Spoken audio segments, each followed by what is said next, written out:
ఒక విశ్వాసిగా you'll be afflicted అంటే బాధ పొందుతారు, వేదన ఉంటుంది, అవమానాలు ఉంటాయి, సస్పిషన్స్ ఉంటాయి, మీకు విరుద్ధమైన మాటలు, నిర్నిమిత్తముగా ఎన్నో బాణాలు ఉంటాయి, లేకపోతే ఎక్కడెక్కడో శ్రమలు వస్తున్నాయి. కానీ ప్రతి విశ్వాసి మనల్ని మనం అడగవలసిన ప్రశ్న ఏంటిదంటే, why are you so shocked? Why am I so shocked?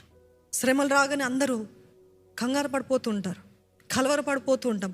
అయ్యో అయ్యో ఏం చేయాలి అని కలవరం ఉంటుంది. కానీ ఇక్కడ వాక్యము స్పష్టంగా తెలియజేయబడుతుంది ఏంటంటే, ఒక విశ్వాసి he's appointed for suffering.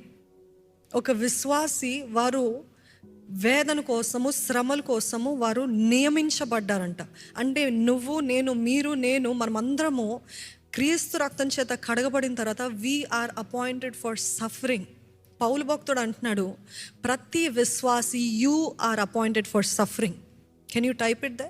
I'm appointed for suffering. అంటే అప్పుడు మనకి ఒక ఆర్మీ పర్సన్ అనుకోండి, ఆర్మీలో ఉన్నవారు ఎట్లుంటారండి? నేను చావైనా బ్రతుకైనా నేను తెగిస్తున్నాను అంతే. ఎందుకు? నా దేశం కోసం. The moment I enrolled my self for army, I have given up all hopes for my life. The moment I enroll myself to service to the nation, ఇంకా నాకు సుఖం ఉండదు, నాకు కఠినమైన తర్బీదు ఉంటుంది, నాకు కఠినమైన శిక్ష, డిసిప్లిన్ ఉంటుంది అని తెలిసి కూడా he will enroll himself. And when he enrolls himself, discipline చేసేటప్పుడు, క్రమశిక్షణ పరిచేటప్పుడు, ఎందుకు చేస్తున్నారు, మమ్మల్ని ఎందుకు చేస్తున్నారు